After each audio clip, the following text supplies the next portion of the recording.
très chaud, c'est fatigant de conduire ici, il y a peu d'endroits pour se reposer, un petit coup de fatigue, et ça peut arriver au meilleur. La preuve, et c'est surtout, regardez, ouais, ça il a pas, je sais pas ce qui lui arrive, il a braqué, oui, ça, il dormait pas, j'exagère, mais... Oui.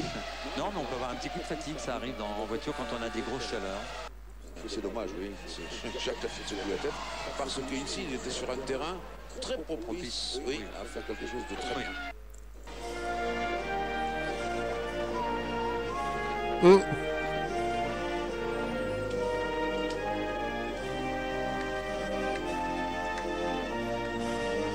Le mec il siffle pendant l'hymne quoi.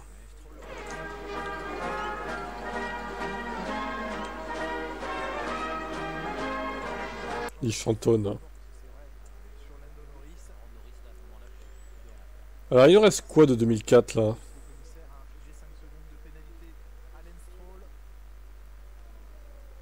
Ok, il reste ça, ça, ça, il en reste 6. Bon bah faut aller au bout, hein. De toute façon on a commencé, on va aller au bout. Hein. Même si ça finit à 21h, 21h10, 21h30. Hein. Je finis toujours ce que j'ai commencé. Donc normalement... parce qu'il fallait dégager l'entrée d'air sous la Williams.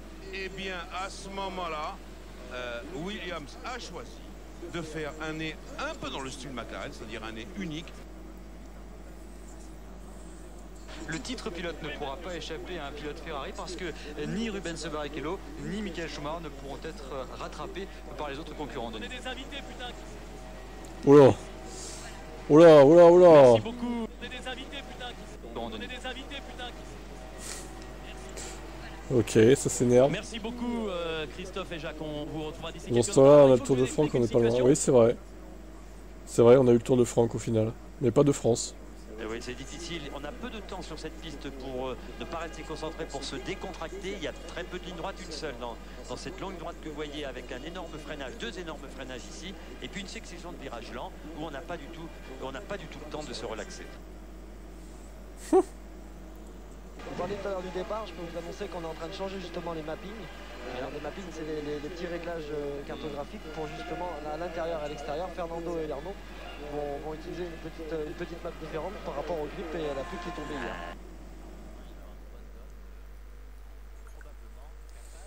Oui, je crois que tout le monde va faire 3 arrêts. On peut même se penser que certaines équipes pourraient faire 4 arrêts. Ça m'étonnerait parce que la piste est courte, c'est difficile de doubler. On peut repartir dans le trafic en faisant 4 arrêts. Mais en tout cas, c'est Paris gagné pour la Scuderia. Les deux voitures sont en tête de la course.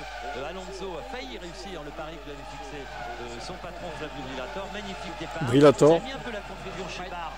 Honda, les deux voitures ont été perturbées, projetées d'un gauche à droite de la piste. C'est ce qu'explique leur position en ce moment pour la course. Flavio Briatore. Ils étaient très contents de ce pneu vendredi. Raikkonen avait fait le meilleur temps. Il faisait chaud, les mêmes températures que nous avons aujourd'hui, et que ce pneu était très très performant. Alors on peut tout attendre de McLaren, espérons simplement qu'on n'ait pas choisi de faire 2 arrêts, mais 3 comme tout le monde. Ça fait longtemps qu'on a pas eu le Tour de Franco, ouais, c'est vrai. J'avoue. Il le fait plus trop ça. Hein. Bah, vous savez, on a tout simplement changé, mis des freins différents. Regardez ce départ. Ouais, un magnifique départ, regardez ça. En vrai, ils se disent peut-être que bon bah ils l'ont fait dans les autres années avant là. Peut-être qu'au final ils se disent ce serait redondant de le remettre à chaque fois, à chaque saison, pour tous les grands prix. Mais au pire ils ont qu'à remettre ceux d'avant, hein, c'est pas grave. Hein. Au pire, franchement pour combler un peu. On m'a beaucoup parlé du graining avec le pneu Michelin, et je peux vous affirmer qu'avec le Bridgestone, même si on n'en a jamais parlé avant, c'est exactement la même chose. C'est-à-dire que le deuxième tour, on a des grainings, le pneu avant s'en va, et c'est vraiment égal.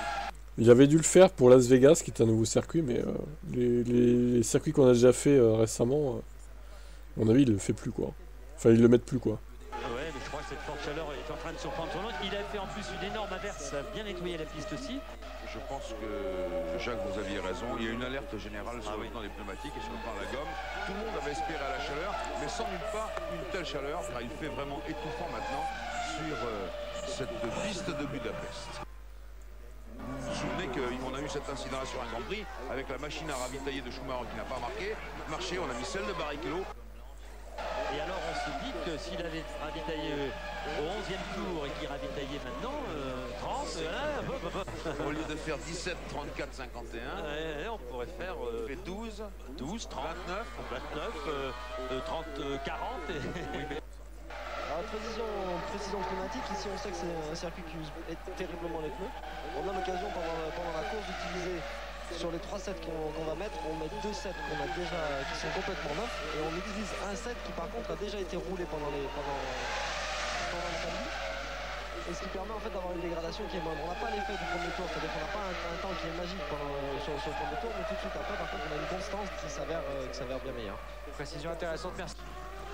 Il y a un drapeau jaune, là il y a une voiture qui a dû sortir là dans ce... Ah non, elle est arrêtée, c'est la voiture de Zonta, pardon, excusez-moi. J'étais en train de regarder les ravitaillements. Pisonia s'est arrêté. Oui. Pour observer son deuxième arrêt. J'ai pas bien compris quand Franck a dit les 3 fins de pneus disponibles en plus des pneus du départ, ça fait 4 arrêts. Je ne sais pas, j'ai pas bien compris. Il n'a pas bien compris. On essaie de vous arrêter, vous discutez avec l'ingénieur et blabla et blabla, et on arrive 1 heure, une demi-heure, 3 quarts d'heure, et on a du temps, alors que là, vous n'avez pas de temps, hein. On s'arrête. Oui, et puis moi je la mettais sur le bord du cockpit pour m'amener de l'air sur le corps, j'ouvrais ma combinaison, la pipette pour boire, je ne buvais pas, je faisais couler l'eau sur mon corps pour me refroidir au Brésil. On est attaché sur la voiture, mais je vous assure que les freinages légers et les pipettes que l'on prend dans ces voitures, c'est énorme, hein, c'est énorme. Hein, c'est énorme. Je suis prêt à parier ma chemise que c'est pour Toyota. Ouais, ça, vous devez avoir des renseignements. Nous n'avons pas, nous. Non, mais vous parlez sa chemise, il est en polo. Ah ouais, ça c'est en polo, puis j'aime pas ses chemises. Moi, donc, il dira jamais rien. En attendant. Par contre, Spa-Francorchamps, c'est vrai que c'est un circuit à l'intérieur de la voiture où c'est vraiment le kiff total parce que c'est un circuit qui est déjà très long. Vous savez, Jacques, 55 secondes. Cinéphile averti et avec une star du cinéma, Rocco Siffredi. Oui, je suis avec Rocco Siffredi qui est un grand fan de Formule 1 aussi. Alors, Rocco, qu'est-ce que vous pensez de cette course? Je pense que c'est très émotionnant être là, entendre ces bruits. Moi, je crois que le départ, c'est quelque chose de formidable. Je suis très ami de Jarno. On est amis de la même ville, donc on se connaît depuis longtemps et il m'a invité ici. Bon, Jarno, alors, on a travaillé avec Rocco Siffredi peut-être? l'année dernière, c'était la première fois. Cette année, je suis revenu parce que c'est vraiment bien. En plus, j'ai les 2 garçons qui ils font du kart, donc eux, ils adorent la Formule 1. Et voilà, je fais tout pour eux, surtout. Vous pilotez pas du tout? Moi, j'adore les motos. Je me suis pratiquement tout cassé avec le moto, mais c'est ça que j'adore le plus, c'est pas les voitures. Merci beaucoup, Rocco Siffredi. Merci Mathieu. Ouais, il s'est cassé des trucs avec les motos, du coup. Incroyable anecdote de Rocco.